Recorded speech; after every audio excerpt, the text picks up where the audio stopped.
Assalamualaikum everybody, Sadiq Khalil here and I welcome you all to the Escology podcast. आज की episode बहुत ही special है मेरे लिए क्योंकि आज बहुत ही ज़बरदस्त दो हजरात ने मुझे आज ज्वाइन कर रखा है। मैं वन बाय वन उनका आपको तारुफ करवाऊंगा और इंशाल्लाह आज की गुफ्तगू की तरफ बढ़ेंगे। सबसे पहले मेरे साथ डॉक्टर उबैदुल्ला साहब हैं। इनके साथ आप पहले भी थोड़ा सा वाबस्ता हैं, मुंसलिक हैं। ये माशाल्लाह रियल एस्टेट के बिजनेस में since the last 10-15 years I think 20 years 20 years yes. And he's also into immigration businesses and very creative businesses. and dentist. हाँ वो तो Lots of things. वो तो आपकी शख्सियत का Yes, एक yes. मुस्तकिल हिस्सा है ना। Yes. और आज मेरे साथ एक और भी गेस्ट मौजूद हैं। इनका नाम है समीर रजा साहब। ये अपने करियर के बारे में भी अभी बताएंगे, लेकिन ये कंप्यूटर साइंस भी पढ़ाते हैं। रोबोटिक्स के बड़े ज़बरदस्त आदमी हैं, which we'll talk about in detail इंशाल्लाह। तो आज की एपिसोड बड़ी ही इंटरेस्टिंग होने वाली है। तो समीर साहब के साथ स्टार्ट करते हैं, जो कि आज हमारे एडिशनल गेस्ट हैं। तो जनाब, कैसा फील कर रहे हैं आप? क्या तबीयत है आपकी? अल्हम्दुलिल्लाह सादिक, मैं बिल्कुल ठीक ठाक। आप बताएं। अल्हम्दुलिल्लाह वी आर डूइंग ग्रेट। और आपने अपना तारुफ जो है वो उसके बारे में अगर हम चलें आगे, तो आपने ये बताया कि आप टीचिंग से वाबस्ता हैं काफ़ी सालों से आप, लेकिन you seem to be a very young guy.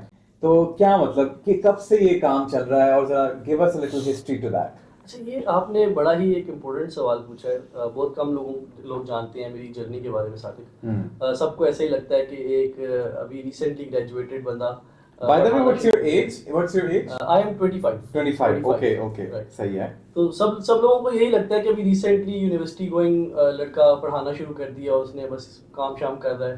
But nobody knows about the actual journey. So I started teaching in 2017 while like I was doing my A levels. So you were, I think, just 17, 18 back then? Yeah, 17. Right now I'm 25. So at that time I started teaching a few home tuitions. And उसके बाद 2-3 साल home tuitions ही पढ़ाई। A levels भी चल रहा था और Covid आ गया। कोविड के दौरान आई started teaching online. Online teaching के अंदर बहुत ज़्यादा रुझान बढ़ा और तकरीबन 3-4 साल ऑनलाइन टीचिंग के ऊपर वर्किंग की, डिफरेंट इंस्टीट्यूट्स के साथ जो सऊदीया में होते थे, स्पेसिफिकली रियाद में। उनके साथ एफिलिएट अपने आप को करके ऑनलाइन टीचिंग को परसू किया। और ये कोविड के दौरान ही चला। और ये कोविड के दौरान और उसके बाद भी 2-3 साल ये सिलसिला चलता रहा। तो फिर मैंने रियलाइज किया कि यार ये कब तक मैं दूसरे इंस्टीट्यूट्स के साथ अपने आप को मुंसलिक रखूंगा और उनके अंडर काम करता रहूंगा। I have to make my own image. अपनी एक ब्रांड इमेज क्रिएट करनी है, उसका कोई ना कोई मतलब फायदा इन फ्यूचर लाजमी होगा। लेकिन जब तक मैं इन लोगों के साथ जुड़कर काम करता रहूंगा तो मुझे स्पेसिफिकली इतना फायदा नहीं होने वाला। तब पैसे ही मिलेंगे लेकिन कोई मुझे पहचानेगा नहीं कि समीर रजा कोई है। एक इमेज नहीं क्रिएट होगी, क्योंकि आप इस चीज को तो समझते हैं कि आने वाले टाइम पर आपकी एक डिजिटल प्रेजेंस होना, अपनी खुद की एक ब्रांड इमेज होना बड़ा इंपॉर्टेंट है। मेरा ख्याल है ये तो डॉक्टर साहब से बड़ी ये करीब लग रही बातें। एक तो आप भी बहुत अर्ली एज में ही काम शाम करना शुरू कर दिया, समीर का भी। और इसने मेरी वाली सादिक बात की है कि डिजिटल प्रेजेंस होना बहुत जरूरी है। ये आपने बहुत अच्छी बात की है। मैं क्योंकि एक डिफरेंट एज ब्रैकेट से ताल्लुक रखता हूँ, तो मेरी अभी राइट नाउ रेलेवेंस का एक क्वेश्चन है। अभी क्राइसिस हमें रेलेवेंस के बहुत ज्यादा हुए हैं राइट नाउ। जितनी दुनिया चेंज नहीं, मेरी एज ब्रैकेट को पूरी दुनिया जितनी जल्दी चेंज हो रही है, हमें नहीं समझ आ रही कि क्या करना है। उसमें फिर मैंने पिछले 1-2 साल में नहीं, पिछले 5-6 साल में पोस्ट कोरोना मैंने ये देखा कि डिजिटल प्रेजेंस, आपका डिजिटल फुटप्रिंट, आप किस तरह से रिमोटली ज्यादा से ज्यादा काम कर सकते हैं, जो कि मेरे एज ब्रैकेट वाले बहुत कम इस चीज पे बिलीव करते थे। जॉब्स के अलावा अपने छोटे मोटे स्टार्टअप्स किस तरह बना सकते हैं, इन पे मैंने बहुत काम किया। मैं पहले भी इसी तरह मेरा आप बता रहे थे ना, तो आपका थोड़ा जर्नी डिफरेंट है, लेकिन मेरा भी तकरीबन इसी तरह से मेरा जर्नी है। मैंने भी बहुत कम ट्यूशन्स पढ़ाई, लेकिन पढ़ाई मेरे अब माशाल्लाह बच्चे जो हैं जिनको मैंने पढ़ाया हुआ है वो आपसे बड़े हैं। अच्छा। हाँ, मैंने थोड़ी बहुत ओ लेवल्स ए लेवल्स को बेसिक इंग्लिश साइंस के जब मैं एफएससी में था, जब मैं मेडिकल में था, मैंने थोड़ा बहुत पढ़ाया हुआ, और अभी भी वो मुझसे इन टच होते हैं तो मुझे बड़ा अच्छा लगता है। लेकिन फिर मेरा जर्नी थोड़ा सा लाउड हो गया, थोड़ा सा ओवर हो गया, थोड़ा सा हाई फाई हो गया, थोड़ा सा काफी इंटरैक्टिव हो गया टुवर्ड्स, यस। सो डाइवर्सिटी के साथ में चला, लेकिन मेरा भी इसी तरह हुआ। मुझे कुछ प्रिविलेजेस भी थी, कुछ ड्रॉबैक्स भी थे, लेकिन इसके साथ साथ मुझे ये भी था कि मैंने कुछ ना कुछ करते रहना है। फिर मैंने अपनी डेंटिस्ट्री की डिग्री की, लेकिन डेंटिस्ट्री की डिग्री के दौरान भी मैंने यही रखा कि मैं अपने आप को डेंटिस्ट्री की डिग्री तक महदूद नहीं रखूंगा। मैं एज अ बिजनेसमैन काम करूंगा, डेंटिस्ट्री में भी एज अ क्लिनिशियन मैं बहुत काम करूंगा। डेंटिस्ट्री या मेरी डिग्री जो है 20-30% से ज्यादा मुझे डिफाइन नहीं करेगी, और उसे मैंने समहाउ अचीव किया। बहुत सी कुर्बानियां दी, बहुत मैं अलग तरह से हट के चला, लेकिन मैं पहुंच गया। सो डिजिटल प्रेजेंस का जो आपने जिक्र किया है ना, आपने मेरी दुखती रग छेड़ी है, क्योंकि हमारी एज ग्रुप एक ऐसी एज ग्रुप है जो इस चीज पे बिलीव ही नहीं करती। उसे बिलीव करना चाहिए। और आप लोगों की बात, बेशक आप उम्र में छोटे हो, लेकिन डिजिटल फुटप्रिंट बनाने में, डिजिटल वर्ल्ड में, डिजिटल सारी इनोवेशंस में और टेक्नोलॉजी में आप लोग हमसे बहुत आगे हो। इंशाल्लाह वी होप कि ये जो हम पॉडकास्ट रिकॉर्ड कर रहे हैं, इससे कहीं ना कहीं एजुकेशन उनको होगी। Speaking of going digital, आप बता रहे थे कि you started teaching with some other entities. उसके बाद आपको ये महसूस हुआ कि आपकी अपनी भी प्रेजेंस होनी चाहिए, तो tell us about that. वो किस तरह से फिर हुई? अच्छा, तो मुझे ऐसा फील हुआ कि जिन कंट्रीज के बच्चों को मैं पढ़ा रहा हूँ वो अब मुझे जानना शुरू हो गए हैं, उनको मेरा टीचिंग स्टाइल पसंद आ गया है। और एक बहुत ही इम्पोर्टेंट चीज़ जो इससे पहले मैं आप लोगों को बताना चाहूँगा कि जिसने मुझे बहुत ज़्यादा हेल्प किया टीचिंग में ग्रो करने के लिए डॉक्टर साहब, वो ये थी कि हमारे एक टीचर हैं, अल्लाह उन्हें लंबी जिंदगी दे, फिजिक्स पढ़ाते थे। तो एक दफ़ा उन्होंने ऐसी बात की कि टीचिंग एक आर्ट है। ऐसा ज़रूरी नहीं है कि अगर आपको वो सब्जेक्ट आता है तो आपको वो पढ़ाना भी आता है। अच्छा, yes yes, it's not important. बिल्कुल ठीक बात है। Teaching does not equal knowing the subject. Yes, exactly. Teaching एक आर्ट है। अगर आप बच्चों के साथ एक फ्रीक्वेंसी डेवलप नहीं करेंगे, बच्चों को समझेंगे नहीं कि हर बच्चे के दिमाग में क्या चल रहा है, तो आप एक अच्छे टीचर नहीं बन सकते। अगर आपको एक हफ्ता हो गया है क्लास में जाते हुए और आपको एक हफ्ते बाद नहीं पता कि क्लास में कौन सा बच्चा किस कैटेगरी का है, उसके दिमाग में क्या क्या चीजें चल रही होती हैं, उसकी जिंदगी में क्या क्या मसले चल रहे हैं, तो आप एक अच्छे टीचर नहीं है। फिर तो अब इसका मतलब है कि आपने अपनी टीचिंग को फुली मोनेटाइज कर लिया हुआ और आप जाते हैं, बस अपने घंटे पूरे करते हैं, पैसा कमाते हैं और वापस आ जाते हैं। आप कोई भी बेनिफिट नहीं दे रहे बच्चों को, कोई बच्चों के जनरल वेलफेयर के लिए काम नहीं कर रहे। क्योंकि teaching is more than a profession, it is a connection जो आप बच्चों के साथ बनाते हैं। मतलब एक बड़ी अच्छी बात, एक बड़ा अच्छा लफ्ज़ है जो मैंने एक भाई से सीखा था। मेरे LGS JT में एक बड़े अच्छे बैचमेट थे, उन्होंने वो वर्ड इस्तेमाल किया था, तो मैं अब यहाँ पे भी इस्तेमाल करूँगा कि अब आहिस्ता आहिस्ता मैं जब इस प्रोफेशन के अंदर अपने आप को लेकर चल रहा हूँ ना, तो मुझे पता लग रहा है कि ये मेरे लिए एक कैफियत बनती जा रही है। टीचिंग मेरे लिए है।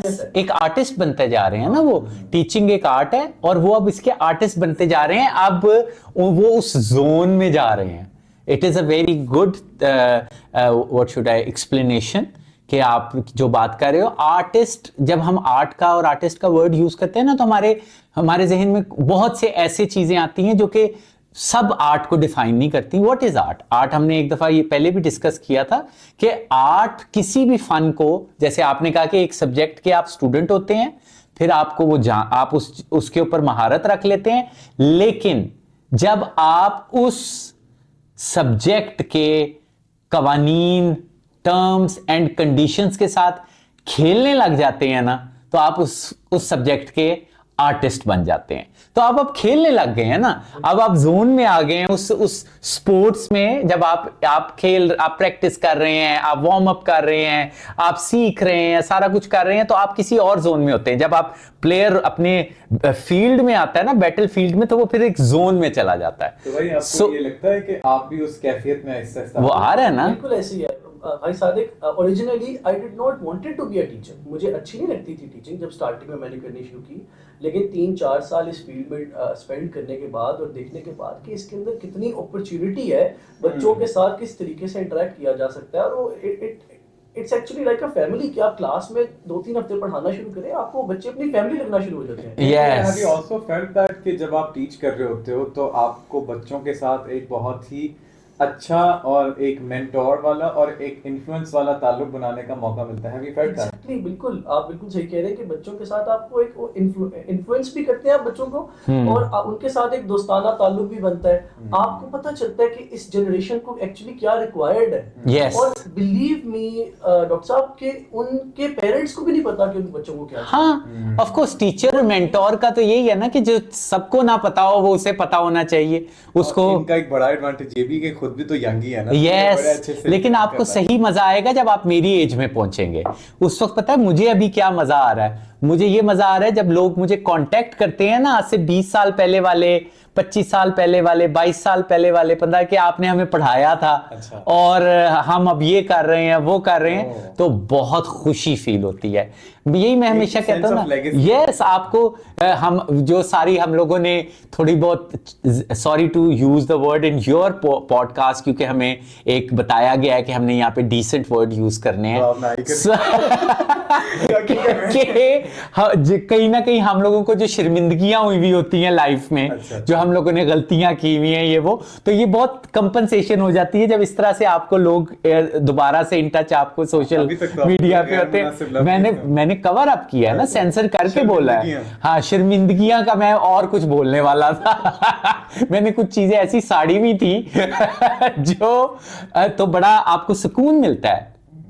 कामयाबी, सक्सेस, पैसे वगैरह वो एक अलग चीज होती है, लेकिन जब हमें ये बात तो आपको माननी पड़ेगी कि जो आपका इन्फ्लुएंस लोगों पर पॉजिटिव रह जाता है वही आपकी लाइफ में, और यस, और वही आपकी वाइब्रेशनल मार्केटिंग है। ये बात तो है। तो समीर, क्लियरली एक बात तो बड़ी क्लियरली नजर आ रही है कि आप बहुत अर्ली ही मतलब इस पूरी मतलब प्रोफेशन में आ गए हुए थे, even while you were studying yourself. Exactly. तो मतलब मुझे तो एक बात पे ताज्जुब हो रहा है कि जब हम स्कूल में थे, मतलब हमें तो यही था कि हमने स्कूल जाना है और फिर घर आके खेलना है और मतलब अवारागर्दी करनी है, नो, यही हमारी मसरूफियात थी। तो यानी मतलब कैसे इतनी यंग एज में आपके ऊपर जो ये जिम्मेदारी पड़ी, उसने आपको ऑफ कोर्स चेंज तो किया होगा कहीं ना कहीं। आपकी वो जो एक इनोसेंस थी, या वो जो आपकी एक नॉन सीरियसनेस थी, जो एक आजकल के ज़माने में नौजवान लड़के में होती है, वो थोड़ा ज़रा चिल करता है, मूवीज़ पे भी जाता है दोस्तों के साथ भी, तो वो तो चीज़ बिल्कुल उसने आपको अफेक्ट किया होगा, वो चेंज नहीं होगी। बिल्कुल सादिक, आपने बहुत अच्छी बात की। मैं आपको थोड़ा सा ना अपनी इस जर्नी के थ्रू लेके चलता हूँ कि किस तरह मैंने अपने आप को प्रिपेयर किया कि मैं बाहर जाऊँ और कमाना शुरू करूँ।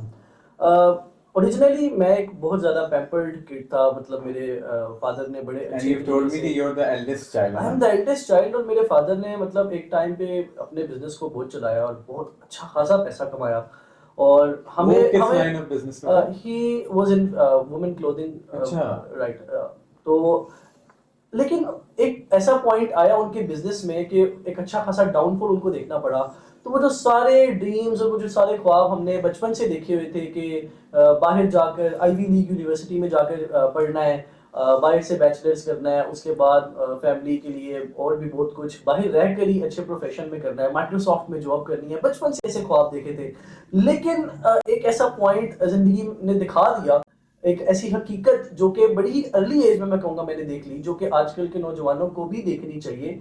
वो ये थी कि जब फादर के बिजनेस में एक डाउनफॉल आया, तो उसके बाद एहसास हुआ इस चीज का कि बहुत सारे ऐसे ताल्लुकात और बहुत सारे ऐसे रिश्ते थे जो सिर्फ और सिर्फ उस बिजनेस पे और उस पैसे पे डिपेंड थे जो फादर के पास था। बहुत सी हकीकतें पता चली होंगी आप लोगों को। पता चली, यहाँ तक कि आप यकीन करें, वो एक जुमला था मेरे एक रिलेटिव का, मैं डिटेल में नहीं जाऊंगा। हाँ, वो एक जुमला था मेरे रिलेटिव का, मेरे फादर को, जो उन्होंने कहा था कि मेरे फादर फुली टूट गए थे, वो डिप्रेशन का शिकार हो गए थे, काफी परेशान थे। और ये वो फेज था जब मुझे उस टाइम उनकी बहुत ज्यादा जरूरत थी, क्योंकि वो मेरा वो फेज था कि जब मैंने अब निकलना था भाई। लेकिन ऐसे मामलात हो गए, तो मेरे एक रिलेटिव मेरे फादर को कहते हैं कि आप क्यों इतने परेशान हो रहे हैं, बच्चों को पढ़ाई से हटाएं और काम पे डाल दें, उन्हें कहीं जाएं, काम शाम करें, जाकर किसी साइकिल वाले की दुकान पे डाल दें या किसी और जगह पे डाल दें। अब हालात तो ऐसे हैं नहीं। और मैं उस टाइम पे कमरे के बाहर खड़ा होकर ईव्स ड्रॉपिंग नहीं कहते जिसको, मैं सुन रहा था कि ये क्या कह रहे हैं। आप सुन रहे थे कि यही मेरे सारे ख्वाब हैं, ये इतने क्लोज रिलेटिव हो गए, मेरे फादर को सिंसियर मशवरा नहीं दे रहे बल्कि जानबूझकर मॉक कर रहे हैं, yes. कर रहे हैं उनके डिप्रेशन को फर्दर एनहांस कर रहे हैं। ये यस, तो आपने जो ये मॉक करने वाली बात की, इससे तो बिल्कुल वो फिजा ही चेंज होगी, यानी कि वो कोई एक समझौते के तौर पर नहीं कह रहे थे, बल्कि वो कह रहे थे कि आप इनको यही करवाओ, मतलब वो मॉकिंग वे में था। बिल्कुल मेरे लिए वो जो था ना वो स्टेटमेंट, उस टाइम पे मैं अपना ए लेवल्स अभी मेरा स्टार्ट ही था, तो मेरे लिए वो 4-5 दिन बड़े ही डिप्रेसिंग थे। लाइब्रेरी में जाना, जाकर पढ़ जाना, सो जाना, और कुछ समझ ना आ रहा होना कि जिंदगी में क्या चल रहा है। लेकिन तब एक पॉइंट आया कि मैंने फैसला किया कि यार अब मैं अपने फादर के लिए कुछ करूंगा। अगर वो अभी मेरा साथ नहीं दे पा रहे तो इसका कोई बात नहीं, उन्होंने मुझे जिंदगी के 17 साल कितना कुछ एग्जैक्टली, और क्या क्या कुछ नहीं उन्होंने किया। साइकिल्स हैं, इसमें बुरा मानने की, शिकवा शिकायत वालदैन से या टाइम से, this is how it works. बहुत खुशी की बात है। वैसे एक माजरत के साथ मैं आपकी बात काट रहा हूं, बात आप ही की होगी, आगे जारी रहेगी। मैं ये कह रहा हूं सही एज एंटरप्रेन्योर की यही होती है, जिस एज पे इन्होंने काम करना शुरू किया था। प्रॉब्लम इसमें नहीं है, इसकी फैमिली में नहीं है, प्रॉब्लम जो है ना वो हमारे मुआशरे में है। ये जो आपने वो जो एक बोला था कि इसमें तो नॉन सीरियस बिहेवियर होता है बच्चों का, ये वो है, ये उनका प्रॉब्लम है। वो जो हमने पहले भी एक पॉडकास्ट, बच्चों का प्रॉब्लम है, पेरेंट्स का। बच्चे तो बेचारे एक वो आटे का एक पेड़ा सा होता है, जिस तरह भी मोल्ड करोगे वो हो जाएंगे। हम जैसे पहले भी ये चीजें डिस्कस करते रहे हैं और पहली पॉडकास्ट में भी डिस्कस करते रहे हैं कि बच्चों को बहुत पहले जिम्मेदारियों का एहसास हो जाना चाहिए, वेदर दे नीड इट और नॉट। आपका तो चलो मजबूरी हुई, इसको हम अगर पॉजिटिवली देखें तो मजबूरी के तहत आपने नेचुरल प्रोसेस को पकड़ लिया। अगर मजबूरी ना भी हो ना, चाहे ये सारे आपके अल्लाह आपके अब्बा को सेहत तंदुरुस्ती दे, वो इसी तरह इस चीज को सस्टेन कर भी रहे होते ना, तब भी उन्हें चाहिए था कि आपको इसी तरह से इसी एज में कहीं ना कहीं आपके ऊपर जिम्मेदारियां, पैसे कमाना ये करना शुरू कर देते। क्या आप ये कह रहे हैं कि वो जो इनके ऊपर हालात आए, इवन दो वो जबरी थे, उनके ऊपर आ गए, फिर भी they proved to be good for him? yes, natural process entrepreneur का ये है। एक अच्छी पेरेंटिंग यही है ना कि मतलब बच्चे को सब कुछ ना दिया जाए, बल्कि इंस्टेड उसको प्रिपेयर किया जाए आउटसाइड वर्ल्ड के लिए। Yes. क्योंकि आजकल के पेरेंट्स नहीं करते, बच्चों को सब कुछ दे देते हैं। There's a very good quote. They say that if you give a man a fish for a day, he eats for a day. Yes. But if you teach him how to fish, he eats for a lifetime. लेकिन एक as होती है, मैं आप लोगों से काफी ज्यादा एज में बड़ा हूं और मुझे ये पता है कि पहले 10 साल, पहले 5 साल, पहले 20 साल, पहले 30 साल, पहले 40 साल, इनमें हर एक में आपकी डिफरेंट फेज होती है, कैपेबिलिटी होती है, आपकी ग्रैस्प करने की सलाहियत होती है।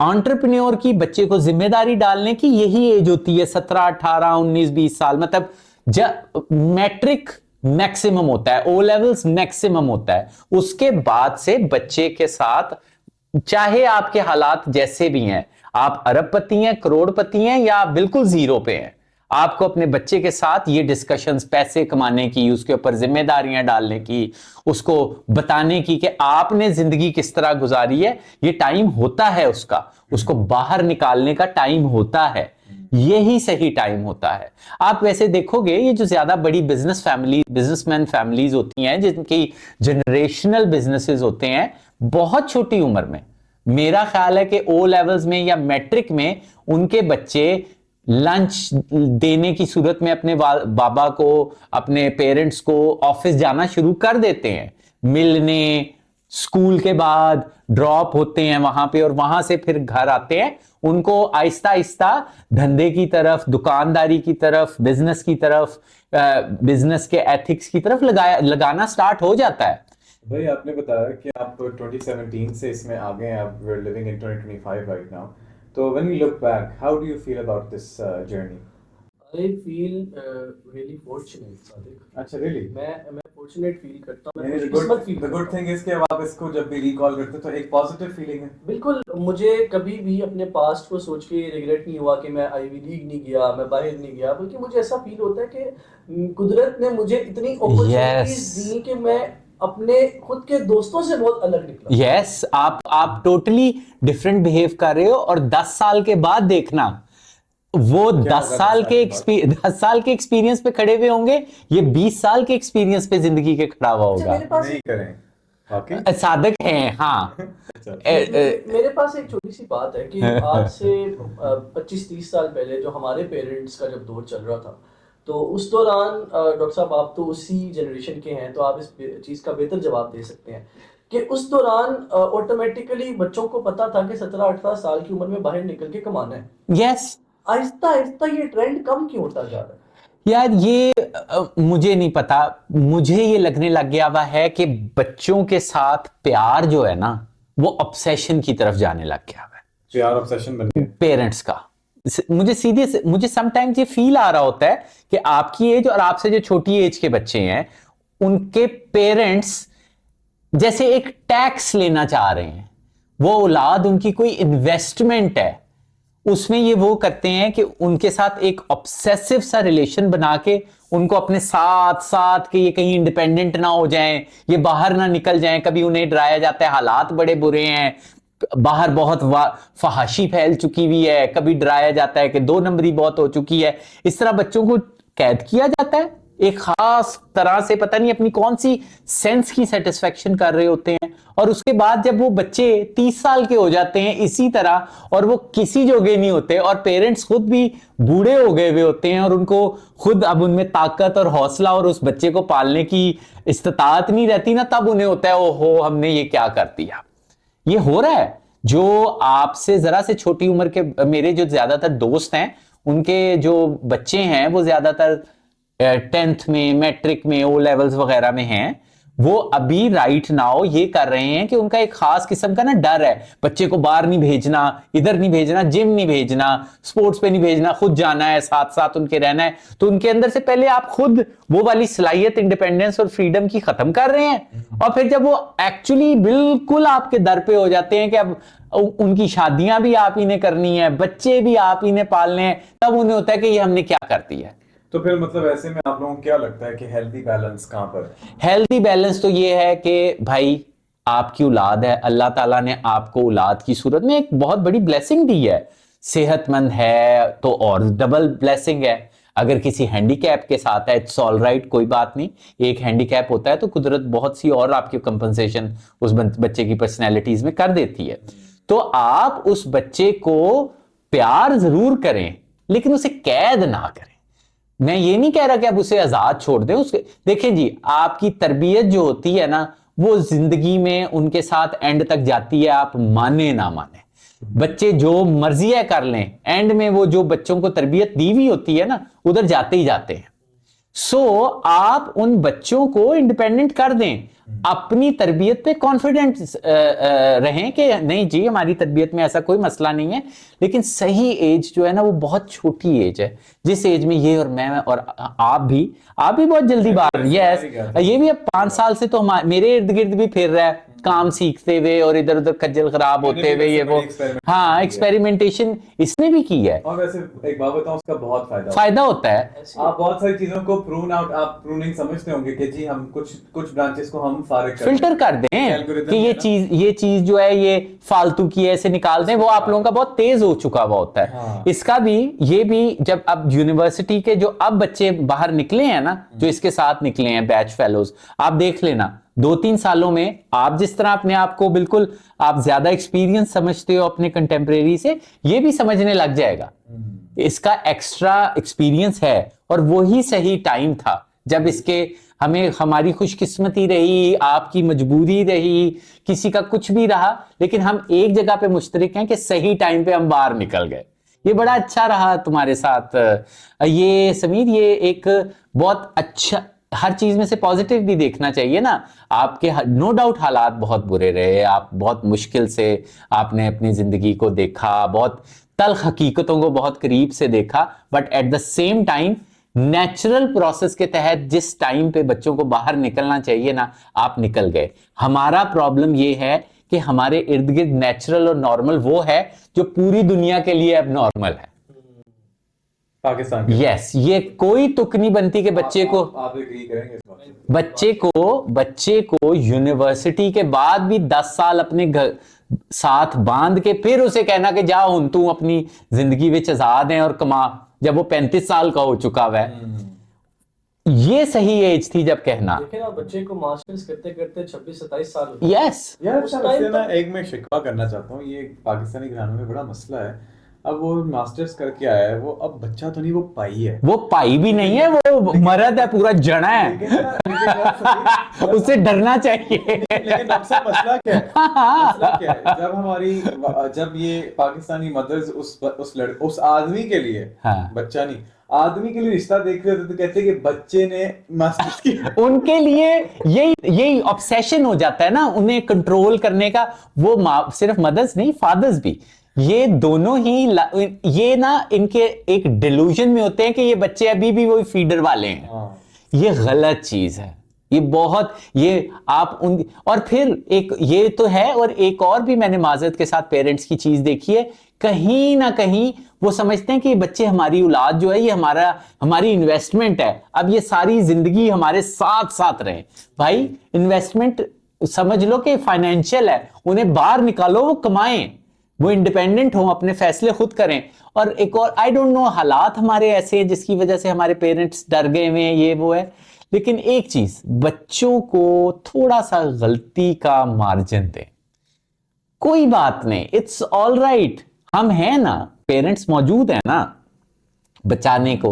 अगर आप उनको गलती का मार्जिन ही नहीं दे रहे, एक इंसान गलतियां करते ही नहीं है तो वो एक्सपीरियंस कैसे करेगा? इसमें डॉक्टर साहब, मैं अपने पेरेंट्स के बारे में एक बात आपको बताना चाहूंगा कि जो मेरा ख्याल है कि माँ बाप की कुछ ऐसी बातें होती हैं जो कि आपको फर्दर ग्रो करने में बड़ा हेल्प करती हैं जिंदगी में। मेरे फादर ने मुझे एक दफ़ा बताया कि बेटा, I was almost 16 at that time, कि बेटा अब तुम बड़े हो गए हो, अब हम हर वक्त तुम्हारे पीछे पीछे नहीं भागते। yes.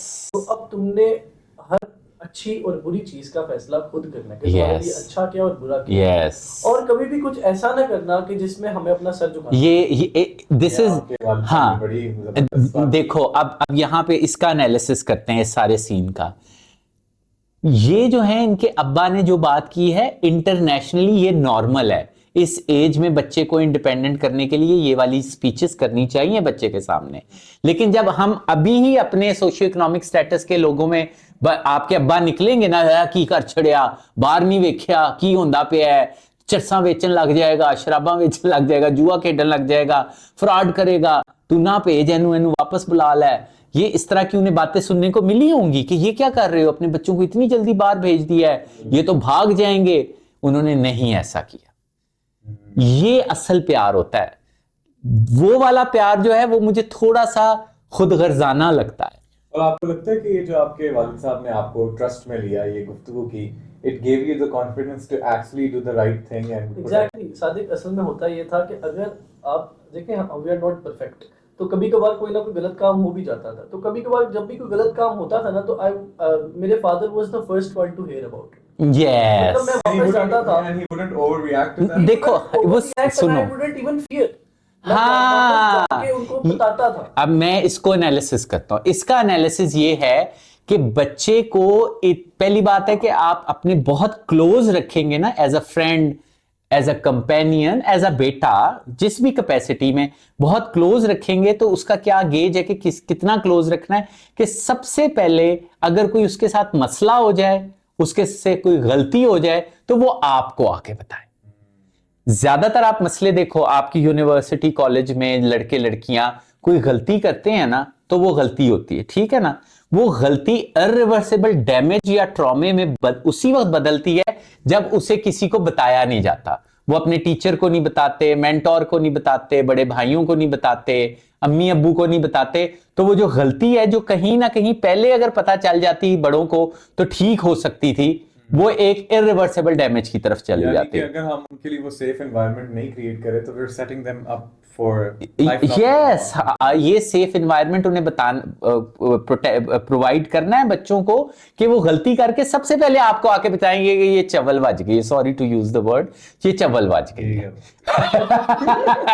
इतना भी बुरा वर्ड नहीं है, मैं बहुत बुरे बुरे तुम्हें पता है वर्ड यूज कर सकता हूं। सो ये जो ये कंफर्ट है ना, ये पेरेंट्स को देनी पड़ेगी, ताकि वो बाहर जाएं, अपनी जिंदगी को एंजॉय भी करें, एक्सपीरियंसेस भी करें, पैसे भी कमाएं, अपनी जिंदगियां बनाएं भी, और वो वापस आते ही हैं। यही एक वजह है एज अ टीचर जो मैंने सबसे बड़ी प्रॉब्लम देखी है अपने स्टूडेंट्स में, मैंने खुद भी फेस की है क्योंकि मैं उन्हीं की जनरेशन का हिस्सा रहा हूँ। और वो प्रॉब्लम ये है कि बच्चा जब भी कुछ करता है या उसकी जिंदगी में जब भी कुछ गड़बड़ होती है ना, तो वो फौरन एंजाइटी और डिप्रेशन का शिकार हो जाता है, क्योंकि कोई होता नहीं है, कोई होता नहीं है उसको सुनने के लिए। यस, किसी उसके पास कोई है नहीं जिसको जाकर वो बता सकता है कि मेरा ये प्रॉब्लम है और वो उसका प्रॉब्लम सॉल्व कर दे। यस, सॉल्व कर दे या सुन ही ले या बचा ले या प्रोटेक्ट कर ले, क्योंकि वो इतना मौका मिला किसी हाँ। को और यही चीज है डॉक्टर साहब, मैं आपको बता रहा था कि जो मुझे एक ताल्लुक फील होता है अपने बच्चों के साथ, ये होता है कि I want to be a listener for them. Good, मैं चाहता हूँ कि मेरा बच्चा मेरे पास आए, मेरा स्टूडेंट मेरे पास आए और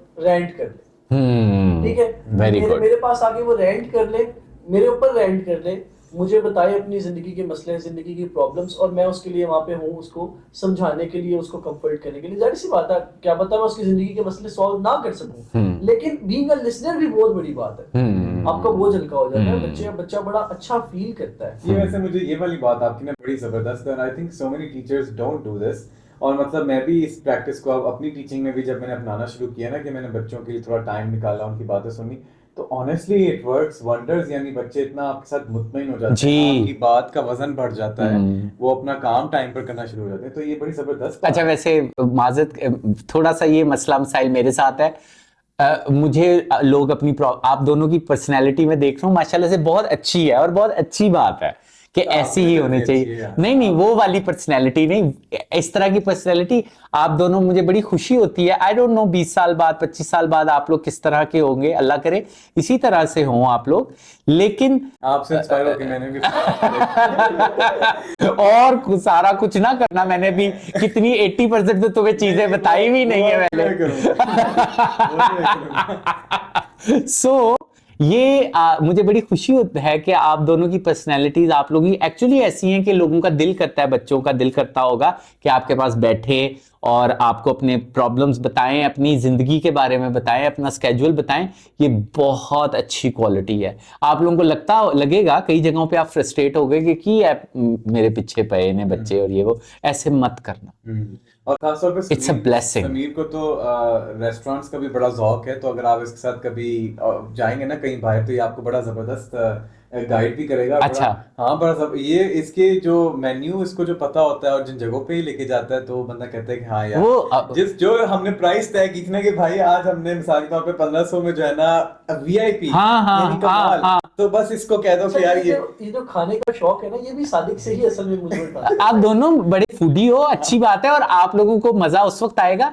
अभी तो आप दोनों खुद भी तो बच्चे हो ना, जब आप 30-35 के हो जाओगे और आपके अब हम बच्चे हैं, हम बच्चे तो नहीं, हम तो भाई हो। नहीं, अभी मेरे मुकाबले में एक्सपीरियंस में अच्छा। हम वो वाला बच्चा नहीं मैं कह रहा जो पेरेंट्स कहते हैं। मैं वो वाला कह रहा हूँ एक्सपीरियंस में। जब आपके स्टूडेंट्स वगैरह भी 10 साल एक्सपीरियंस्ड वाले हो जाएंगे, 15 साल एक्सपीरियंस, तब आप लोगों का जो वो उनके साथ आउटिंग होगी ना, वो कमाल की होगी, वो बहुत मजा आप लोगों को देगी। एक रिस्पेक्ट भी होगी, एक आपको बिजनेस पार्टनर अच्छा मिल रहा होगा, आपको एक अच्छा दोस्त मिल रहा होगा उनके अंदर। समीर, वैसे कुछ बात नहीं कि इन बच्चों के साथ थोड़ी देर बाद बिजनेसेस भी हो रहे हो या कोई पार्टनरशिप्स भी हो रही हो, क्योंकि ये भी अपनी लाइफ में आगे तो जा रहे होंगे। बिल्कुल ऐसी है। देखें, नई चीजों के आइडियाज, टेक्नोलॉजी के आइडियाज इन बच्चों के पास अब ज्यादा है हमसे। मैं क्यों आप लोगों को बर्दाश्त कर रहा हूं, इसीलिए तो बर्दाश्त कर रहा हूं। सॉरी मैंने आपकी बात काटी है कि यार अब दुनिया जितनी जल्दी चेंज हो रही है ना, मुझे आप लोगों को अपने साथ बिठाना पड़ेगा, अदरवाइज मैं बहुत इररेलेवेंट हो जाऊंगा। मुझे आप लोगों से चीजें सीखनी पड़ेंगी। अब जैसे माशाल्लाह आप रोबोटिक्स, AI वगैरह को, ये बड़ा इंटरेस्टिंग हमारे लिए टॉपिक है। यस, आपने बड़ा अच्छा किया। एक तो रेलेवेंसी बहुत बड़ा मसला है, then AI and robotics. Sameer जो है अब रोबोटिक्स में भी, समीर उस बारे में भी हमें थोड़ा बताएं कि आपको रोबोटिक्स के साथ कैसे इंस्पिरेशन सारी शुरू हुई और व्हाट वाज द प्रोसेस यार। ऑलराइट, सो ये बड़ी एक मजेदार जर्नी थी। मैंने टीचिंग से पहले रोबोटिक्स को स्टार्ट किया था स्कूल के अंदर। बिल्कुल। कैसे स्टार्ट किया था कि जिस जगह पर, जिस स्कूल में मैं A लेवल्स कर रहा था, वहाँ पे डॉक्टर साहब एक रोबोटिक्स क्लब था। अच्छा, ठीक हो गया। और मेरा एकदम बस एक इंटरेस्ट आया कि अच्छा रोबोटिक्स क्लब है, इसमें क्या होगा, जरा जाकर देखते तो है। इंटरव्यू हुआ क्लब में, उन्होंने क्लब में एनरोल करवा लिया, क्लासेस करनी शुरू की। अच्छा, अब छोटे छोटे से sensors, ultrasonic sensor, temperature sensor, सुन सुन के मजा आ रहा है कि यार क्या कमाल चीजें बना रहे हैं। अच्छा, फैसिनेट भी बड़ा होता हाँ, है। बड़ा फैसिनेटिंग था मेरे लिए कि यार एक सेंसर है, मैं उसके आगे हाथ करूंगा तो लाइट ऑन हो जाएगी। अच्छा, वो बड़ा एक अमेजिंग था। और उससे ज्यादा अमेजिंग चीज ये थी कि वो मैंने खुद कोड किया, खुद उसकी वायरिंग की, तो एट दैट एज वो बड़ा ही ना फैसिनेटिंग था मेरे लिए। अच्छा, उसने मेरा इंटरेस्ट इतना डेवलप किया इस तरफ, इतना वो मेरा इंटरेस्ट उसने कैच किया कि आहिस्ता आहिस्ता आहिस्ता मैंने सोचा कि यार अब मुझे इससे रिलेटेड ना कुछ बड़ा करना है। ठीक है, मैंने इसको बहुत बड़ा बनाना है। ठीक है, राइट। और उन दिनों वो घर के हालात का भी प्रॉब्लम चल रहा था, एज यू नो। तो अब मैंने क्या किया, मैंने ऐसे ही ना एक काफी बड़ा इंस्टीट्यूट है लाहौर के अंदर जो रन हो रहा है इवनिंग के अंदर, मैं उसका नाम नहीं लूंगा। मैंने उनके ओनर को एक मैसेज ड्रॉप कर दिया मैसेंजर पे। अच्छा, अब सोचे कितना इनफॉर्मल तरीका है। मैसेंजर पे लंबा चौड़ा मैसेज ड्रॉप किया, sir I am doing robotics, मैं फलाने स्कूल में पढ़ रहा हूँ, ए लेवल्स, तो मैं चाहता हूँ कि आप मुझे ये अपॉर्चुनिटी दें कि मैं आपके उस इंस्टीट्यूट में इवनिंग में रोबोटिक्स क्लब चलाऊं। अच्छा। And I couldn't even believe myself कि अगले दिन उनका मैसेज आता है, meet me at 6 PM in my office. ठीक है। और मेरे लिए वो एक, मैं समझ फारिग हो गया था। अच्छा, सही। You really weren't expecting that. I didn't अच्छी बात है यार। I went to his office और वो मेरी जिंदगी का सबसे पहला इंटरव्यू था। वो निकल रहे थे तो उनकी गाड़ी में हुआ था मेरे साथ। अच्छा। गाड़ी में मुझे कहते थे मेरे साथ चलो, मैं अगले एक ऑफिस जा रहा हूँ। तो उनकी गाड़ी में मेरे साथ इंटरव्यू हुआ था। अगर वो ये पॉडकास्ट देखेंगे तो शायद उनको अंदाजा हो जाए कि मैं उन्हीं की बात। How nice, how nice। तो पहला इंटरव्यू था मेरी जिंदगी का, it was related to robotics. उन्होंने मुझे वो अपॉर्चुनिटी दी, I thank him for that. और मैंने सबसे पहला रोबोटिक्स क्लब स्टार्ट किया उस इंस्टीट्यूट में, जिसमें 4 बच्चे थे। And this was when you were in A levels. This was when I was in my A levels, like at the end of my A1, क्योंकि रोबोटिक्स सीख ली थी। A levels का लड़का। हाँ, और देखो एक और चीज, अभी हम साथ साथ एनालिसिस करते रहेंगे आपकी बातों का। You are a very good specimen for us. हमारे लिए ये आप इसलिए स्पेसिमन हो कि आपने ये, अब देखो हम जो थोड़ा बहुत, हम थोड़ा बहुत हर वक्त कहते रहते हैं कि पाकिस्तानी मुआशरा खराब हो गया, सिफारिश के बगैर कुछ नहीं होता, सिफारिश के बगैर हुआ ना, हुआ। इसमें सिर्फ और सिर्फ इसने हिम्मत की और अपने आप को प्रेजेंट दुनिया में प्रेजेंट किया, अपने आप को अपना आप दिखाया कि मैं हूं, तो ऑटोमेटिकली अपॉर्चुनिटीज आने लगे। इसने वो डीएम खोला या मैसेंजर खोला, वहां पे मैसेज किया विदाउट थिंकिंग के कामयाबी होगी कि नहीं। आपने ट्राई मारा ना, आपने हौसला दिखाया। और फिर इधर एक और सबसे पॉजिटिव बात जो मेरे लिए बड़ी क्या कहते हैं वो है, नहीं बहुत रिलेटेबल है और मुझे बहुत ज्यादा इंकरेजमेंट दे रही है कि अभी भी पाकिस्तान में रहते हुए बगैर सिफारिश के भी आपको बड़े लोग मिल सकते हैं, आपको अपॉर्चुनिटीज मिल सकती हैं। आपने ये, मैं इसीलिए रोका आपको कि आपने एक्चुअली मेरा जो वो एक नेगेटिव रवैया होता जा रहा था टुवर्ड्स मुआशरा कि नहीं यार यहाँ पे बच्चों को बगैर सिफारिश के, बगैर ये वो उम्मीद की किरण, यार ये चलो ये तो बहुत अच्छी बात है कि अगर कोई आपको सिफारिश, कोई रेफरेंस की जरूरत नहीं पड़ी। और thanks to that person as well कि वो ही इज अ रियल मतलब जी, यस, तो वो अच्छी बात होगी। तो ये आपने बड़ा अच्छा बच्चों को इनकरेज किया है इस बात से, ये अपने वाकया बता के कि इट्स ऑल राइट, अपने आप को बस दुनिया में फेंको, लोगों के सामने अपना इंटरव्यू दो, अपने आप को प्रेजेंट करो, सिफारिश की समटाइम जरूरत नहीं भी होती। तो डॉक्टर इसमें डॉक्टर साहब आगे जो जर्नी चली ना वो बड़ी ही मजेदार थी। उसमें मैंने बहुत चीजें रियलाइज की। वो रियलाइजेशंस मैं ऑडियंस को बताना चाहूंगा क्योंकि मेरे बहुत सारे स्टूडेंट्स भी ये पॉडकास्ट देखेंगे तो उनको पता चलनी चाहिए ये सारी बात। ठीक है। I started teaching robotics at that institute और उसके बाद कोविड आ गया। ओके। जैसे ही कोविड आया तो वो जो इवनिंग क्लासेस थी ना वो अपने टाइम से खत्म होने से पहले ही एंड हो गई। ठीक है। कोविड आ गया, मेरे लिए बड़ा ही डिसअपॉइंटिंग था। उसके बाद ए लेवल्स भी फारिग हो गया, मतलब पेपर्स ही नहीं हुए। ख्याल है आपकी बारी में मेरी बारी में तो प्रेडिक्टेड ग्रेड्स हैं। हम उस गोल्डन पीरियड के बच्चे हैं जो जिनके हमारे कोविड की वजह से हमारे जो सीआईज जो कैम्ब्रिज के होते हैं वो हुए ही नहीं थे क्योंकि वो हर जगह कोविड था ना। तो गोल्डन क्यों हो बच्चे? ये तो तुम लोगों का फिट हुआ है ना, तुम लोगों को लॉटरी निकली है। उसमें बड़ी मजेदार बात ये थी कि हमारे स्कूल के ग्रेड्स की बिना पे हमें ग्रेड्स अलॉट किए। तो ये गलत है ना, एग्जाम नहीं दिया, ये गोल्डन पीरियड कैसे हो गया? ये तो फजूल पीरियड, ये तो सभी गोल्डन एज मिला है आप लोगों को। नहीं नहीं नहीं, अब तो नहीं। लेकिन मेरे लिए गोल्डन पीरियड था क्योंकि उस दौरान मैं अपने घरेलू मामला से इतना यस, हाँ, मेरे लिए अच्छा नहीं था क्योंकि मैं तो बंदा ही ऐसा था कि मैं एग्जाम्स में पढ़ता था, तो हाँ, मुझे अच्छा मौका। याद है आप फिर मेरे भी आके ऑफिस में आपने अपना थोड़ा बहुत एक गैदरिंग सी स्टार्ट की थी कि बिजनेस स्टार्ट करें जस्ट आफ्टर कोविड, जब ये जो सारा शट डाउन वगैरह जो था ये खत्म हुआ था, तो आपने अपना सारा कोशिश की थी कि आके काम करना स्टार्ट करो, फिर आपकी यूनिवर्सिटी स्टार्ट हो गई है वो। सो बड़ी अच्छी बात है जी। अब उसके बाद मैंने ये सोचा कि अब इस काम को कैसे आगे बढ़ाया जाए, रोबोटिक्स को मैंने करना आगे परसू। तो मैंने अपना एक फेसबुक पेज बनाया स्मार्ट हब पीके के नाम से। अच्छा, ठीक हो गया। मैंने कहा यार ये एक रोबोटिक्स ऑटोमेशन कंपनी है, ठीक है। और उसके अंदर मैंने घर बैठ के ना छोटे छोटे प्रोटोटाइप्स बनाने शुरू कर दिए, स्मार्ट होम ऑटोमेशन के मॉड्यूल्स बनाने शुरू कर दिए। And you can't believe doctor साहब, उसके मुझे ऑर्डर्स आने शुरू हो गए। एंड दे वर लाइक, मेरे लिए बड़ा इंटरेस्टिंग था कि यार जो चीजें मैं बना रहा हूँ वो लोग खरीदना चाह रहे हैं। Very good. कराची से, सियालकोट से, फैसलाबाद से। यार आपने छोटी एज में इनोवेशन क्या? हाँ, इनोवेशन इसी एज में होती है, ये छोटी एज नहीं है।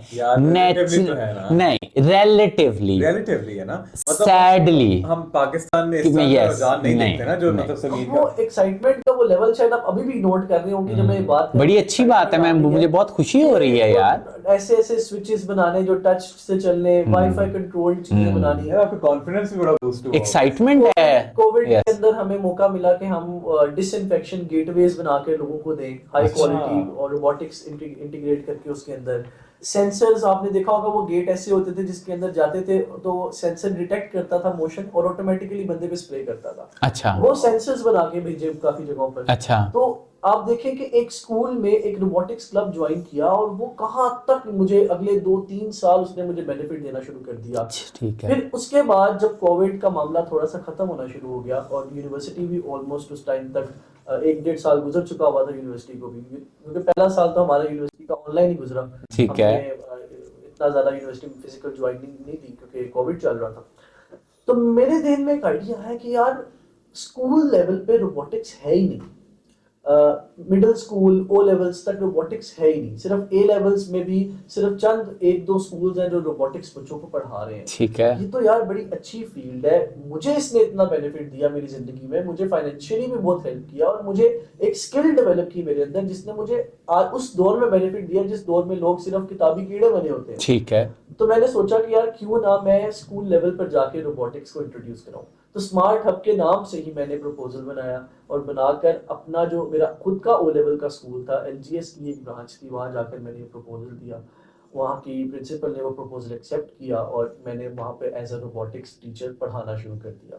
और वो ऐसा रोबोटिक्स क्लब एक ऐसे एरिया में शुरू हुआ जहाँ के पेरेंट्स को कोई नॉलेज नहीं थी उस चीज़ की, बच्चों को कोई नॉलेज नहीं थी। And you can't believe doctor साहब, 60 students got enrolled in that club। और मेरे लिए बड़ी ही एक अचीवमेंट थी कि यार एक ऐसे इलाके से जहाँ पे ये स्कूल है, कोई इतना पॉश इलाका नहीं और वहाँ पे लोगों को इतनी इस चीज़ की नो हाउ नहीं, नॉलेज नहीं, वहाँ पे भी पेरेंट्स ने बच्चों को एनकरेज किया कि वो ज्वाइन करें। और उसके बाद आहिस्ता आहिस्ता स्मार्ट हब पीके ने लाहौर के मल्टीपल स्कूल्स 15 to 20 LGS की ही ब्रांचेस में रोबोटिक्स इंट्रोड्यूस की जाकर वर्कशॉप्स डिलीवर की। मैंने अपनी एक छोटी सी टीम बनाई, हम जाते थे 3 डेज 2 डेज की वर्कशॉप्स डिलीवर करते थे बच्चों को और वहाँ पे रोबोटिक्स की बुनियाद रखते थे। और आहिस्ता आहिस्ता ये वो पीरियड था कि जब लाहौर में रोबोटिक्स नहीं हो रही थी और फिर साथ साथ एकदम हुआ ये कि एक फ्लेयर उठा और फिर हर स्कूल ने रोबोटिक्स इंट्रोड्यूस करनी शुरू कर दी। और अब आप देखेंगे कोई ऐसा स्कूल नहीं है, कोई गली मोहल्ले में भी कोई स्कूल है तो वहाँ भी वो एक रोबोट्स का। मैं अपने आप को बड़ा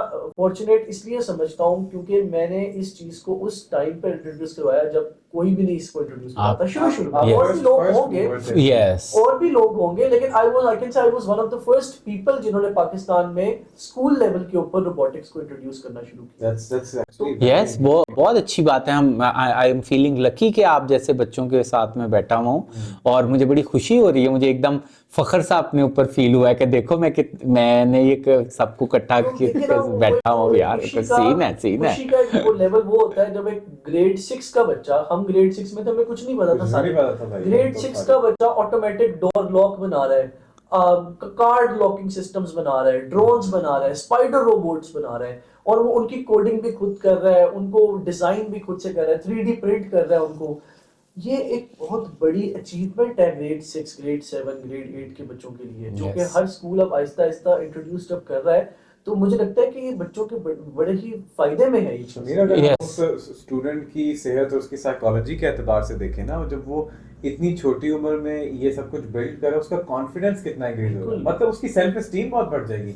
यानी मैं भी अगर आज मैं मैथ्स में अच्छा हूँ तो it's largely because of some teachers who believed in me and actually picked my finger, और उन्होंने मुझे वो मैथ के उस प्रोसेस से गो थ्रू करवाया, जो कि बहुत ही अनोइंग और टफ प्रोसेस होता है कि जब आपके सामने क्वेश्चन लिखा हुआ है और वो आपको समझ नहीं आ रहा था। And then when I actually overcame that, तो फिर उसके बाद मेरे अंदर एक ना सिर्फ उस सब्जेक्ट में कॉन्फिडेंस आया, बल्कि लाइफ के दीगर मामलात में भी मुझे था कि मैं कर लूंगा।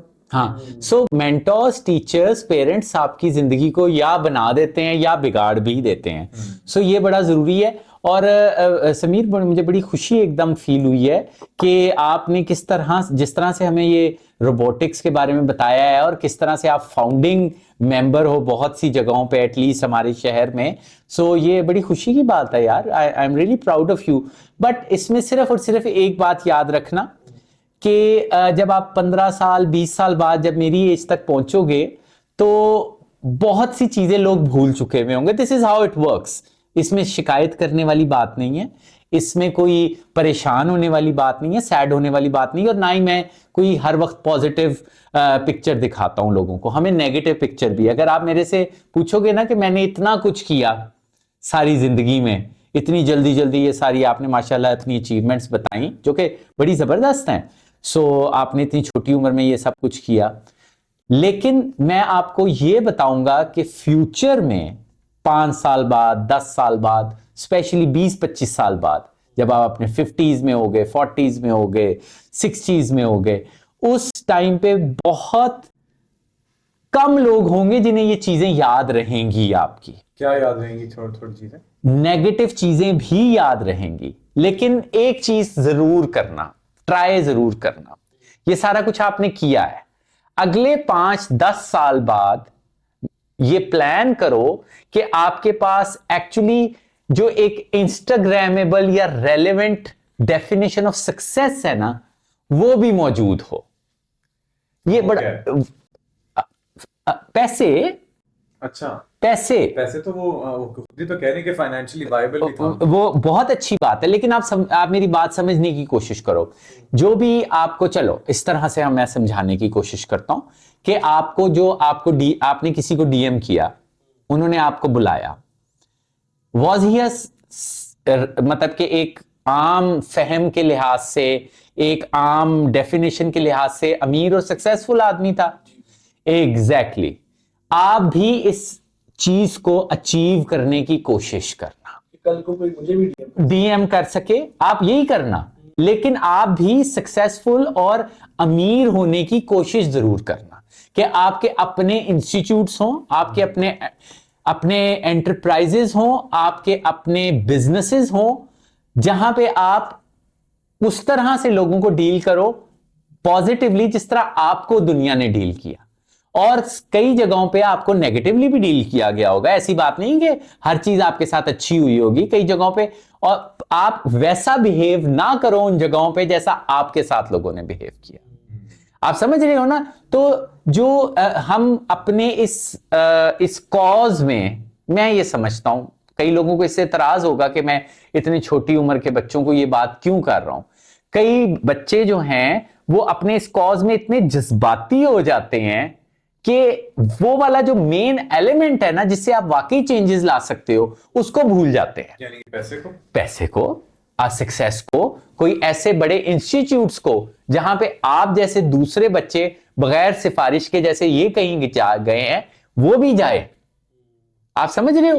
उसके फैसिलिटेटर बने। उसके लिए सक्सेस और पैसा बहुत जरूरी है। मैं इस चीज को बड़े ओपनली और ब्लंटली कहता हूं कि ये चीजें आपको इज्जत दिलवाने में भी जरूरी हैं। आप, कुछ लोग बहुत मटेरियलिस्टिक होते हैं और उनकी आपको अपने इर्द गिर्द जरूरत होती है, उनको भी अपने साथ रखने के लिए आपको। मेरा ख्याल है कि डॉक्टर साहब की जो बात आप कह रहे हैं ना, वो बीइंग टीचर्स हमने अपने टीचर्स से इनहेरिट की, yes. और अब हमने उसको आगे लेकर चलना है, yes. क्योंकि हमारे टीचर्स ने भी हमें मौका दिया, जैसे सादिक बता रहे थे कि सादिक के टीचर्स ने उनको फैसिलिटेट किया, yes. तभी उनका मैथ्स में इंटरेस्ट हाँ.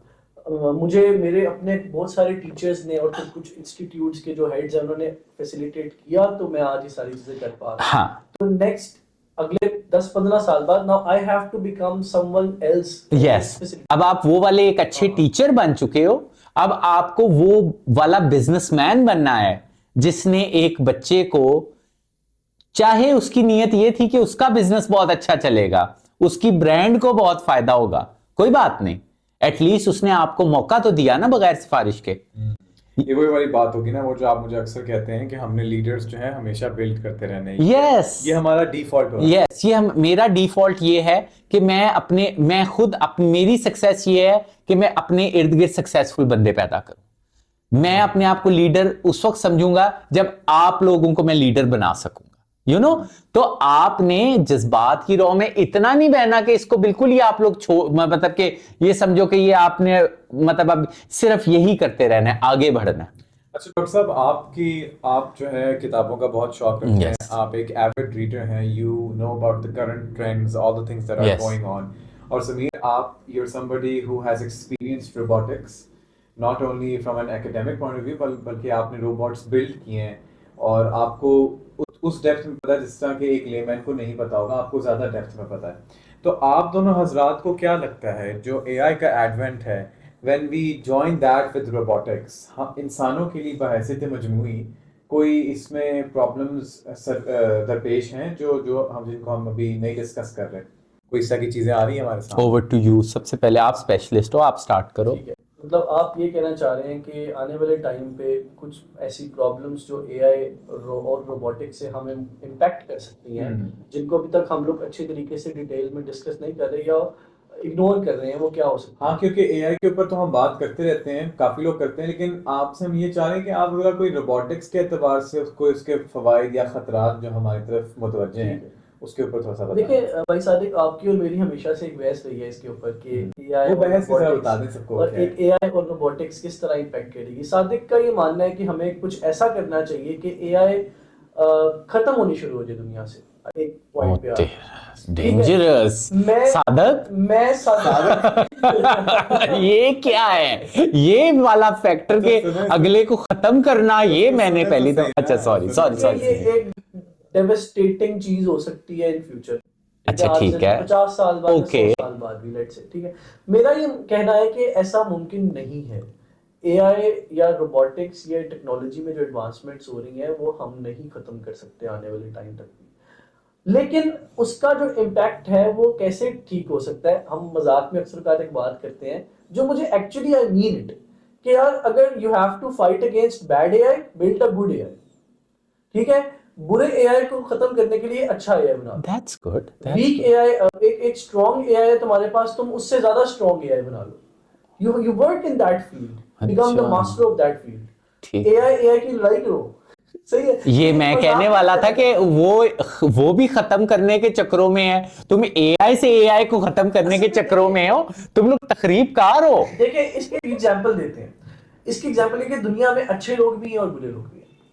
एआई इंसान के ही मॉडल पे बिल्ड किया जा रहा है, इंसान के माजरत के साथ फिर तो इंसान के ब्रेन के मुताबिक ही एआई भी बिल्ड किया जा रहा है। ठीक है, हाँ जी बिल्कुल आर्टिफिशियल। अब दुनिया में अच्छे इंसान भी हैं, बुरे इंसान भी हैं। हाँ जी, अच्छे इंसान अपनी इन्फ्लुएंस फैला रहे हैं, बुरे इंसान अपनी इन्फ्लुएंस फैला रहे हैं। ठीक है, अच्छे इंसानों को जो लोग फॉलो कर रहे हैं वो उनकी तरफ जाते जा रहे हैं, बुरे इंसानों को जो लोग फॉलो कर रहे हैं उनकी तरफ जाते ठीक है, दुनिया ऐसी चल रही है। अच्छा, अब जो एआई इन इंसानों से इंस्पायर होके बन रही है, हाँ, वो भी एक टाइम पे आके ऐसी कम्युनिटी बनानी शुरू कर देगी।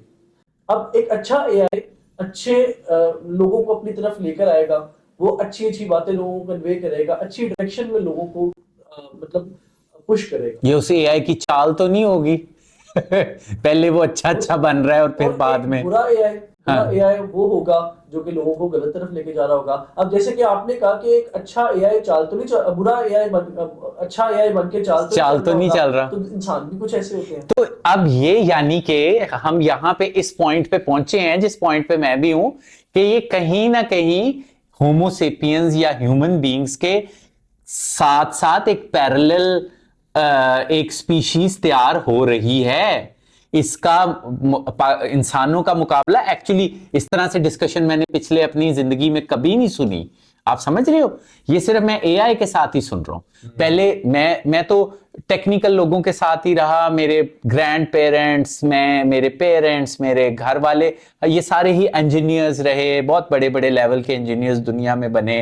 मेरा गांव भी इंजीनियर्स से भरा हुआ है। सो कहीं ना कहीं मैं टेक्नोलॉजीज के बहुत करीब रहा। पिछले 100 साल की जो इंडस्ट्रियल रेवोल्यूशन के बाद की, फर्स्ट वर्ल्ड वॉर के बाद की जो टेक्नोलॉजीज हैं, उनको बनाने में, उनको यूज करने में मेरे इर्द गिर्द के लोग, मेरे ग्रैंड पेरेंट्स, मेरे पेरेंट्स बहुत आगे रहे। मैं आपकी बात कर रहा हूँ, आपकी एआई की डेफिनेशन को बड़ा ही क्लियर करता हूँ। यस। और आप समझ जाएंगे मैं क्या बात करूँ। कल ही मैंने बच्चों को एक पढ़ाया, उसमें डेफिनेशन थी कि आर्टिफिशियल इंटेलिजेंस है क्या, मशीन लर्निंग है क्या। ठीक है। मशीन लर्निंग एक ऐसा प्रोग्राम है जो अपने आप को एनहांस करता जा रहा है without any explicit programming, human programming. हाँ, मतलब एक्सप्लिसिटली उसको एनहांस नहीं किया जा रहा, उसका कोड ही इस तरह का है वो कि अपने आप को खुद से खुद बेहतर से बेहतर लर्निंग, अपनी लर्निंग जो इंसानों के पास एक क्वालिटी थी कि वो लर्न करते थे। पहले कोई भी टेक्नोलॉजी खुद लर्न नहीं किया करती थी, वो हम लोगों के ऑर्डर्स पे चला करती थी। हम ही उसको जितना अपने साथ लगा लें, उसके बाद वो बिल्कुल जीरो होती थी। वो एक प्लास्टिक का टुकड़ा होती थी या लोहे का टुकड़ा घर के या ऑफिस के किसी कॉर्नर में पड़ी हुई होती थी। लेकिन ये ऐसी नहीं है ना। यही आपका कहने का मतलब है ना। ये भी उसी तरह जिस तरह आपका बच्चा जब 1 साल का था तो कुछ और तरह से बिहेव कर रहा था, 14 साल का था तो कुछ और तरह से बिहेव कर रहा था, 50 साल का होगा तो कुछ और तरह से बिहेव कर रहा होगा और अपनी मर्जी से बिहेव कर रहा होगा। चैट जीपीटी, यस, बच्चों को एग्जांपल देता हूं कि आज से 2 साल पहले आप उसको कहते थे ना व्हाट इज 2 + 2, तो वो कहता था 4। अब आपने उसको कहना है no GPT you are wrong, it is 3, तो कहता था ओ माय अपोलॉजीज। अब अगर आज आप उसको ये बात करें वो तो यस कि आर यू स्टूपिड, तुम्हें नहीं पता 2 + 2, और वो फिर एग्जांपल देगा कि ये 1 2 वो हमें बच्चों की तरह पढ़ाने लग जाएगा कि मेरे पास बहुत से डाटा है मेरे पास जिस पे मैं आपको ये कह सकता हूं कि 2 + 2 = 4। वो टीचर बन रहा है आपका। यहां पे अब हमारा एक्चुअली एक कंपटीशन चल पड़ा है। लेकिन ये देखें ना, ये जो एक कंपटीशन गोया के बन रहा है अभी भी ये सॉफ्टवेयर लेवल पर है, यानी कि it's still closed in our device. तो ये इस तरह के तखरीबकार लोग जो हैं, जब एक रोबोट बना के उसके अंदर एआई डाल देंगे और कहेंगे जाओ वैद को पकड़ो और छितर मारो। वेरी सिंपल साबित। क्या आपको इस बात का इल्म है कि दुनिया में ह्यूमनॉइड रोबोट्स भी बनाए जा रहे हैं? जी बिल्कुल बिल्कुल है। ठीक है, और एआई भी बहुत तेजी से चल रहा है। तो कितना मुश्किल है एआई को ह्यूमनॉइड रोबोट्स के साथ इंटीग्रेट करना? बहुत आसान हो गया। ऐसा नहीं हो रहा हो रहा है, बिल्कुल हो रहा है। मैं एक बड़ी इंटरेस्टिंग, मैं बड़ा रिसर्च अपने लेवल पे करता रहता हूँ। मैंने ना, जब मुझे आज से 2-3 हफ्ते पहले इसने बताया कि समीर आ रहा है और इस तरह से फिर आपसे मुलाकात हुई मेरी बाहर, तो उसके बाद भी मैंने अपना ना मैंने कहा कि मैं किस तरह से कोई एक डाटा कलेक्ट करूं समीर को बताने के लिए कि उसको आगे हम उस आर्ग्यूमेंट को आगे लेके चलें। तो मैंने ये अपनी फाइलें कुछ रखी हुई हैं। मैं ना इमिग्रेशन लॉ फर्म्स वगैरह के साथ, नेशनल और इंटरनेशनल के साथ ना किसी तरह से as a business consultant, as a business planner जो है ना, उनके साथ इन्वॉल्व रहता हूँ, सेल्स में, मार्केटिंग में, ये वो। तो मैं थोड़ी बहुत एजुकेशन ले रहा था यूके यूनिवर्सिटीज की स्टूडेंट वीजे के लिए। तो एक हमारे बहुत अच्छे टीचर थे, उनसे मैं पढ़ रहा था। तो मैंने कहा, मुझे एकदम ख्याल आया कि यार मेरे पास वो जो मैंने उनसे क्लासेस ली हुई हैं कि किस तरह से मैंने स्टूडेंट वीजा यूके की यूनिवर्सिटीज का पिच करना है, उसमें मेरे पास अब जैसे ये मेरे पास बहुत सी फाइलें हैं। इसमें जैसे ये यूनिवर्सिटी ऑफ स्टर्लिंग है, ये हमें उसने पढ़ाया कि यूके में एक यूनिवर्सिटी ऑफ स्टर्लिंग है, उसमें ये कोर्सेज होते हैं, ये वो।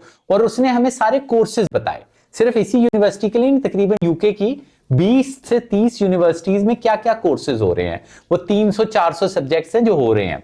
अब जैसे ये रॉयल चार्टर्ड है, रिमोट एरिया है, इसमें अंडरग्रेड है, ये वो है, उसमें बहुत से कोर्सेज हो रहे हैं, फाउंडेशन ईयर, इंजीनियरिंग के, ह्यूमैनिटीज के, आर्ट्स के।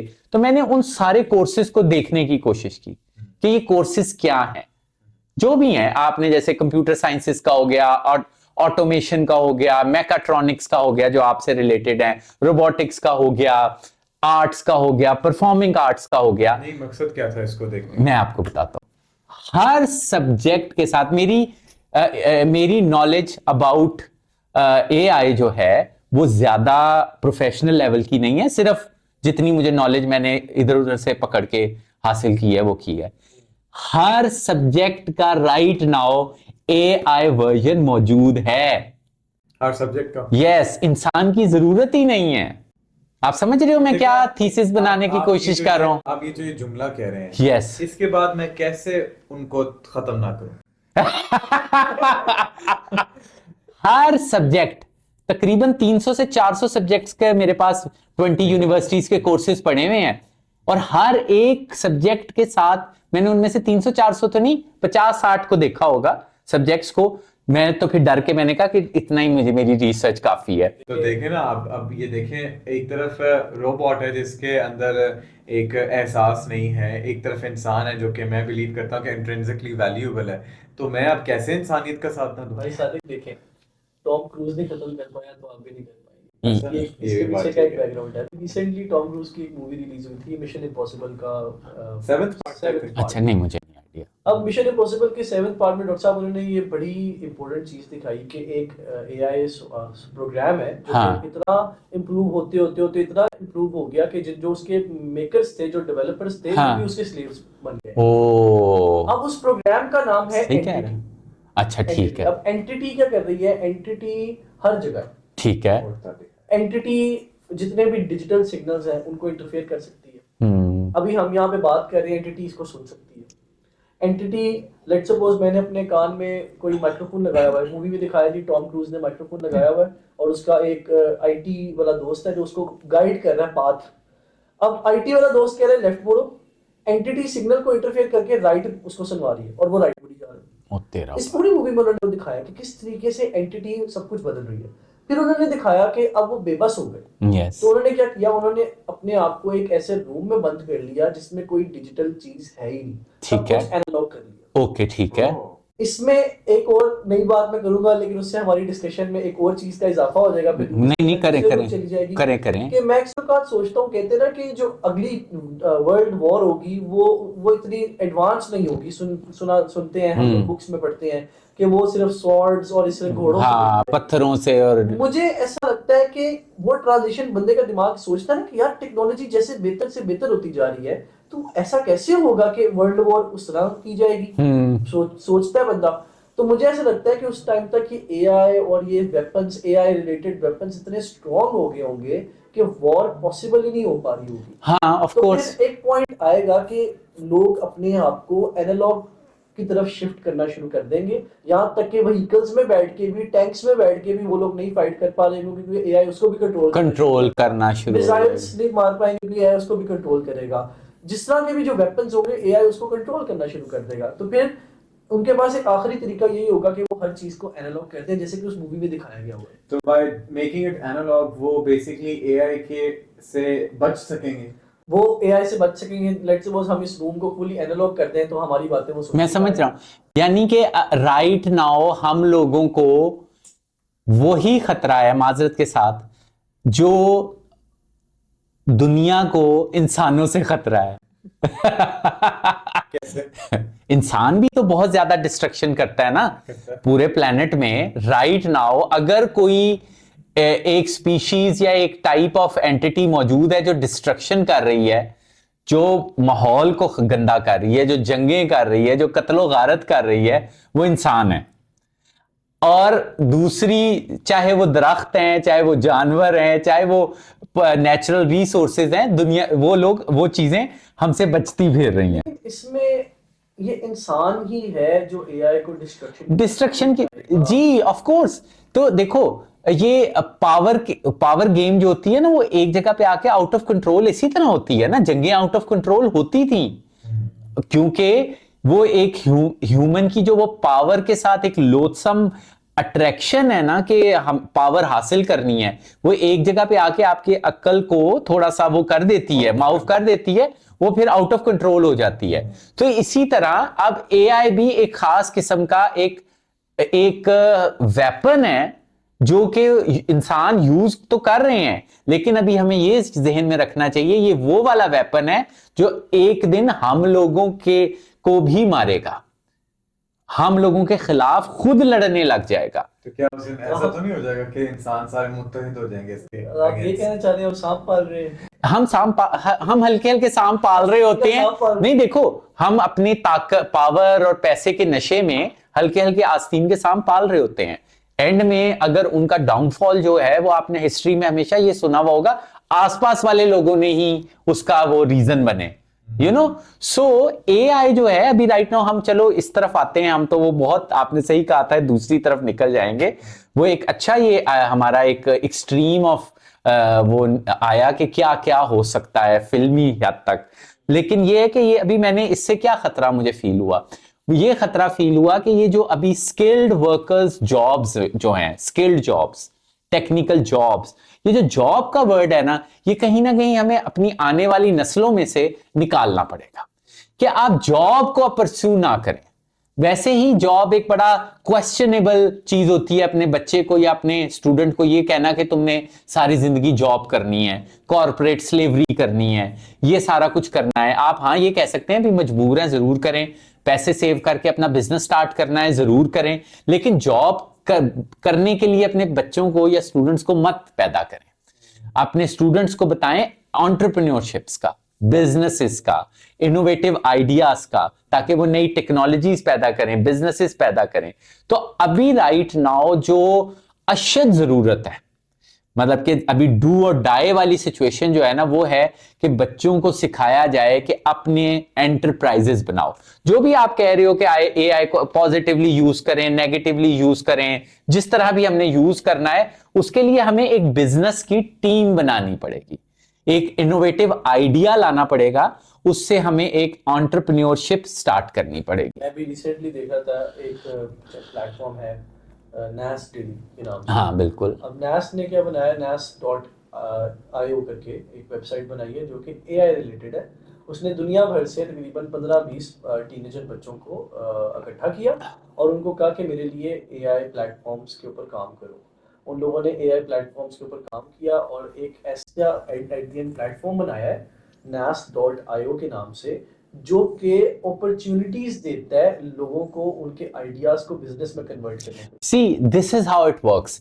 अभी राइट नाउ टीचर्स के लिए, आप लोगों के लिए और पेरेंट्स के लिए ये अभी एक्चुअली एक रेड सिग्नल आ चुका हुआ है कि अब रुक जाएं और बच्चों को कॉर्पोरेट स्लेवरी की तरफ ना जाने दें, क्योंकि आगे कुछ नहीं पड़ा हुआ, खत्म हो चुकी है। मैं थोड़ा सा इमिग्रेशन को, स्किल्ड इमिग्रेशन को, इमिग्रेशन लॉयर्स के साथ उनके ऊपर काम करता हूं, उनकी प्रोसेसिंग, कोऑर्डिनेशन और मार्केटिंग और सेल्स वगैरह में मैं काफी नेशनली और इंटरनेशनली होता हूं।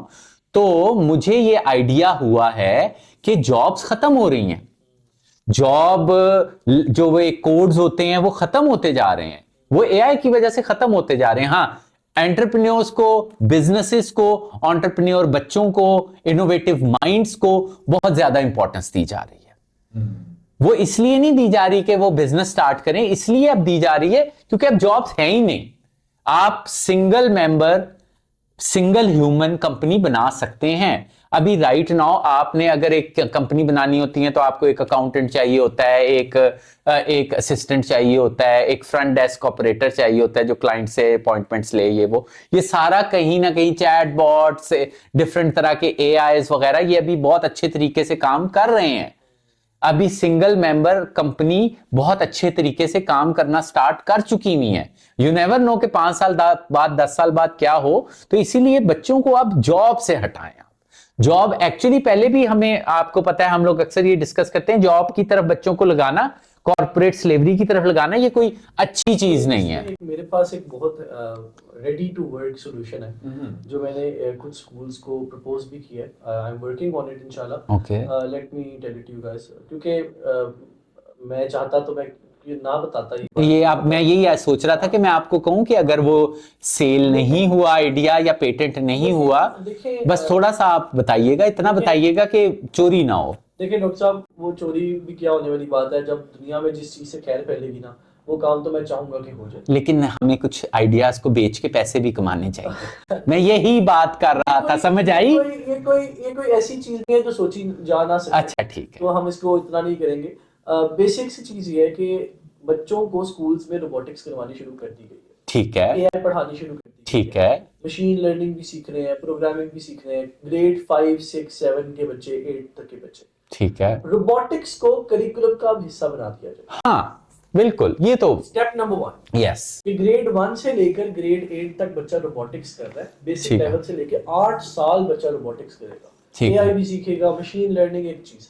सोचिए डॉक्टर साहब, जब बच्चा ग्रेड 7 और ग्रेड 8 में होगा तो वो एक प्रोफेशनल लेवल का रोबोटिक्स का और इसमें सबसे अच्छी बात ये होगी कि अगर आपने बच्चे को बिजनेसेस की तरफ लाना है एंड कोई कहना है कि भाई अपने बनाओ, तो उनका सबसे बड़ा बच्चों का मसला होता है ह्यूमन इंटरेक्शन का, टीम मेकिंग का।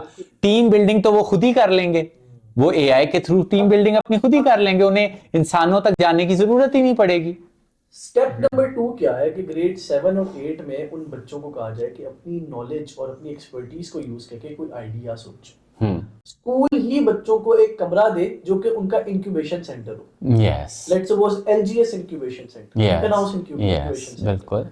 उस इंक्यूबेशन सेंटर में बैठकर बच्चा ग्रेड 7 और 8 का बच्चा बैठकर दिन का घंटा 2 घंटा अपने प्रोडक्ट पे काम करे, अपने आइडिया पे काम करे, प्रोटोटाइप बनाए। ठीक है, उसकी फंडिंग स्कूल उनको दे दे, बिल्कुल सपोर्ट करे, या फिर वो बच्चे खुद इकट्ठी कर लें। हाँ, वो बच्चे इतने काबिल होंगे कि वो खुद भी इकट्ठी करें। जब वो प्रोडक्ट या प्रोटोटाइप रेडी हो जाए तो स्कूल ही उनको एक इन्वेस्टर्स का पैनल दिखाए, ठीक है, शार्क टैंक होता है, ठीक और है, स्कूल के अंदर ही वो इन्वेस्टर्स बच्चों को यस पिच करें अपना आइडिया। यस, वो इन्वेस्टर्स उसी वक्त बच्चों को फंडिंग देंगे। आप सोचें ग्रेड 8 का बच्चा 10 लाख, 20 लाख, 50 लाख की फंडिंग लेके बैठा। और इसमें बेस्ट बात ये होगी कि ये जो हम लोगों को हालात ने सिखाया है बाहर निकलना, ऑटोमेटिकली जब वो ओ लेवल्स या ए लेवल्स में से निकलेंगे तो वो पहले से ही बिजनेस करते हुए निकलेंगे, पैसे कमाते हुए निकलेंगे। आप समझ रहे हैं ना?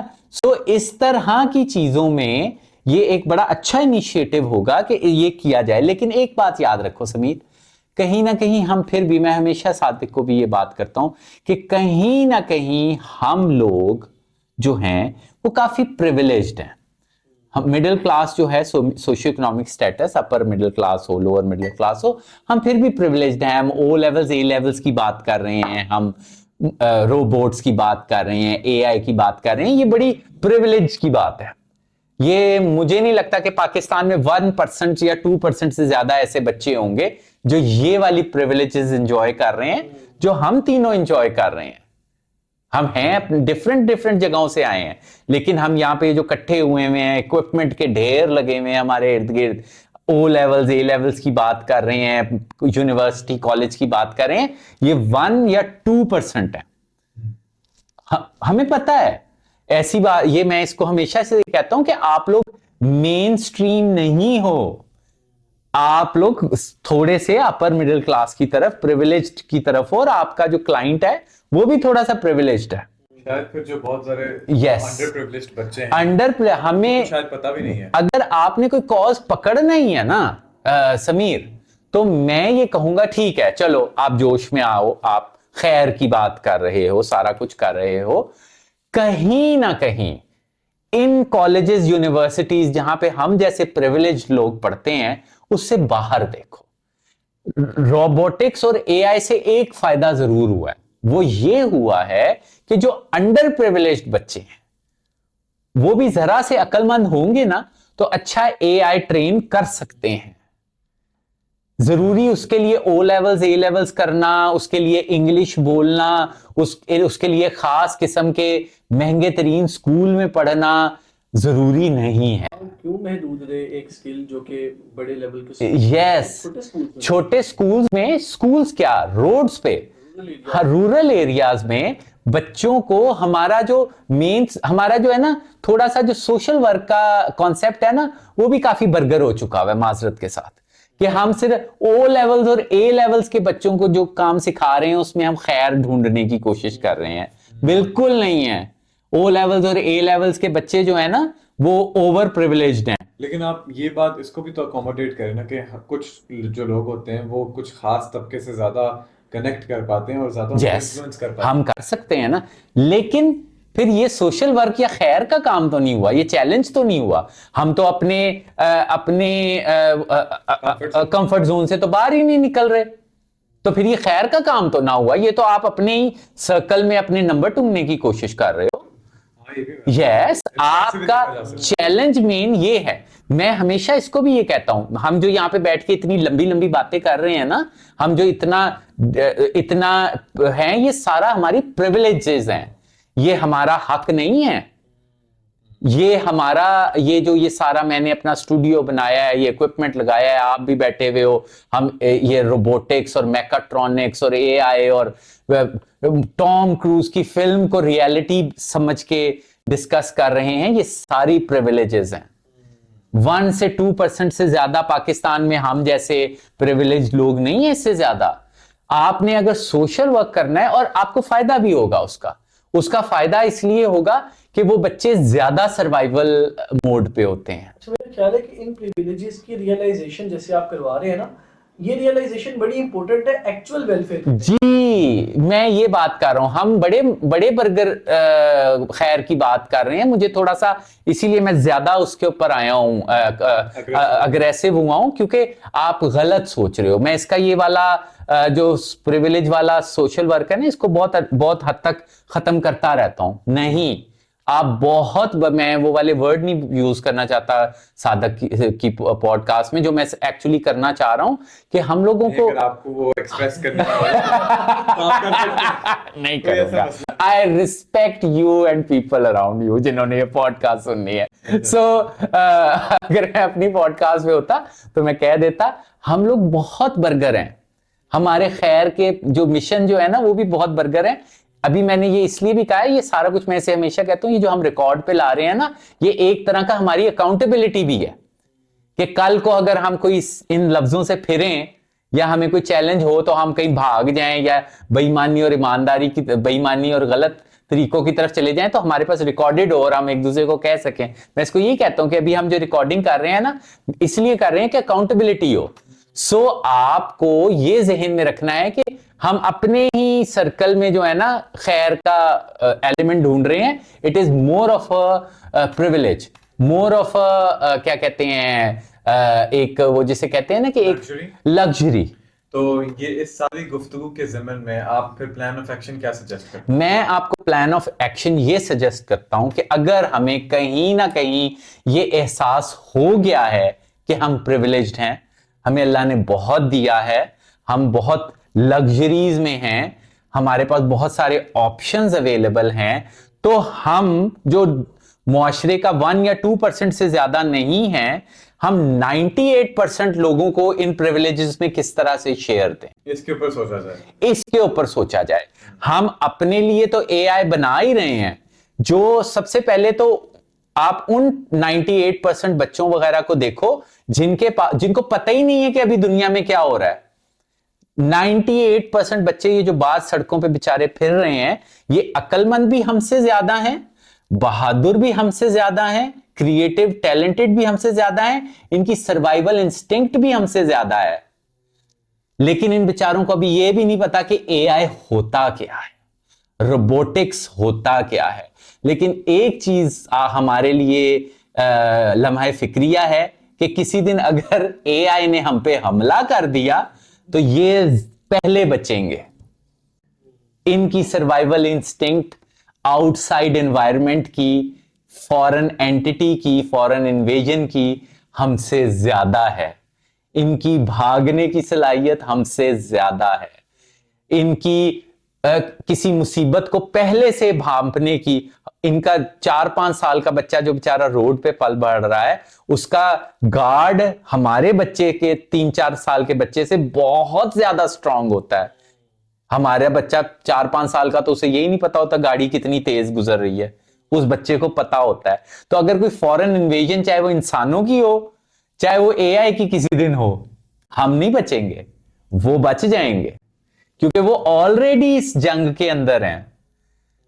आपने अगर कोई भलाई का काम करना है, फलाह का काम करना है, खैर का काम करना है, सबसे पहले उस लेवल पे तो आओ ना ये तो आप अपने ही इर्द गिर्द के लोगों को, अपने उन्हीं लोगों को जिन्होंने कहीं ना कहीं आपको, आप अगर अपना एनालिसिस भी थोड़ा सा करोगे ना तो आपको आइडिया होगा कि कहीं ना कहीं आप उन लोगों को, सिर्फ उन लोगों को दिखाना चाह रहे हो कुछ चीजें जिन्होंने आपके साथ कहीं ना कहीं बुरा किया था, या उन्होंने आपको मॉक किया था, या आपके पेरेंट्स को मॉक किया था। के साथ जो भी काम होगा वो फाइनेंशियली वायबल कैसे होगा? बिल्कुल होगा, क्यों नहीं होगा। ये ज्यादा अच्छे तरीके से आपके, अगर आप इनको एआई पे और रोबोटिक्स पे ट्रेन करेंगे ना, ट्रस्ट मी, ये ज्यादा बेहतर एजेंट्स ट्रेन करेंगे, क्योंकि मेहनती, ज्यादा क्रिएटिव होते हैं इनके। अगर अच्छा एआई एजेंट हमने बनाना होगा तो वो बहुत अच्छा बना के देंगे, गंदा एआई बनाना होगा वो भी बहुत अच्छा बना के देंगे। तो समीर, ये इस सारी गुफ्तगू के ज़िमन में आप क्या कंक्लूजन देना चाहेंगे, या what would be the last remarks from your side? मुझे एक बहुत अच्छी रियलाइजेशन हुई जो डॉक्टर साहब ने की। हमारे पास डॉक्टर साहब हैं जो हमारे बड़े हैं, जिन्होंने एक अच्छी खासी ज़िंदगी गुजार ली है, हमसे तो ज़्यादा ही गुजार ली है, और अच्छा एक्सपीरियंस है। तो मैं तो आज इस पॉडकास्ट से ये चीज़ सबसे पहले सीख रहा हूँ कि जो वेलफेयर की डेफिनेशन है, जो हमें ऐसा लग रहा होता है कि हम सोसाइटी को फ़ायदा दे रहे हैं, लेकिन फिर एकदम एक रियलाइजेशन आती है कहीं और से, या खुद ही आती है कि ओ, जिसको मैं फायदा समझ रहा था उससे ज्यादा फायदे वाली चीज भी कोई थी। ठीक है, और उसके ज्यादा हकदार लोग भी कोई मौजूद थे। वेलफेयर का सबसे बड़ा प्रॉब्लम यही होता है ना, मैं इसीलिए इन चीजों से डरता हूं। मैं बच्चों को कभी भी, आपको जैसे मैंने बहुत पहले ही इस सारी बातचीत में बहुत पहले ही बता दिया था, पहले अमीर और सक्सेसफुल हो जाना, ठीक है ना। मैं नहीं पसंद करता कि मैं बच्चों को ये बताऊं कि अभी से ही कोई भलाई का काम, welfare, it is a very complicated topic. ये जो टॉपिक है ना, जो आपने जो खैर का वर्ड यूज किया, ये हम अभी तक जो कर रहे हैं ना, हम ये अपने ही तबके को शो करने के लिए कर रहे हैं। ये पॉडकास्ट भी ये बहुत महदूद तबका होगा जिस तक जाएगी। पॉडकास्ट का मकसद भी यही है कि जो हमारे डिफरेंट पॉइंट ऑफ व्यूज हैं उनको हम सामने रखें और अपनी भी इस्लाह करें, और अपना कोर्स ऑफ एक्शन अगर तो उसको बदलने की ज़रूरत है तो उसको बदलें भी। तो मेरा ख्याल है कि ये बड़ा ज़बरदस्त इसने एक रुख ले लिया हमारी गुफ्तगू ने, और हम एक अच्छे नोट पर सारे ही कन्वर्ज करते हैं कि जिस तरह से रोबोटिक्स का एडवेंट है, समीर आप इसको ज़्यादा अच्छे से जानते हो, और जो एआई भी अब आता चला जा रहा है, इसके साथ मैसेज को एजुकेट करने का भी एक प्लान होना चाहिए। और अगर तो हमने वाकईतन फलाही काम करना है तो ये लोग बहुत हकदार हैं, क्योंकि अक्सर औकात अपॉर्चुनिटी को इनसे रोक दिया जाता है, या गेट कीपर्स होते हैं जो इवन दो ये जीनियस भी होते हैं, मेहनती भी होते हैं, most of the times ethical भी होते हैं। बहुत थोड़े होते होंगे ऐसे लोग जो शायद डंडी मारने वाले हों, लेकिन अक्सर औकात बहुत अच्छे होते हैं। लेकिन इसमें मैं सादिक, एक इंपॉर्टेंट बात है कि यू नेवर नो, मैं अगर किसी को जज कर रहा हूं कि वो गरीब आदमी को, कि वो गलत काम कर रहा है, यार उसे ऐसा नहीं करना चाहिए, मुझे तुम्हें, और या रेडी वाला है, कोई गधा गाड़ी चला रहा है, कोई कुछ इस तरह सड़क पे, अगर मैं उसको, इट्स वेरी कॉम्प्लिकेटेड, अगर मैं उसको कोई गलत काम करते हुए देखता हूं ना, तो मैं उसे गुस्सा करता हूं कि यार मेरी गाड़ी को ना टक्कर मार दे, मेरी चीजें ना उठा के ले जाए, ये वो मैं करता हूं। लेकिन एक तरफ मैं ये भी अपने जहन में रखता हूं कि यू नेवर नो, हम जैसे प्रिविलेज्ड बच्चे जो यहां पे बैठे हुए हैं, मुझ समेत, हम अगर किसी दिन इस हालत में आ जाएंगे तो किस तरह बिहेव करेंगे। हम रेडी तक पहुंच गए ना, मैं और तुम, और या हम गधा गाड़ी तक पहुंच गए, खुदा ना खास्ता, हमें आदत नहीं है, हमें उस वक्त पता चलेगा कि हम कितने अजीम इंसान हैं।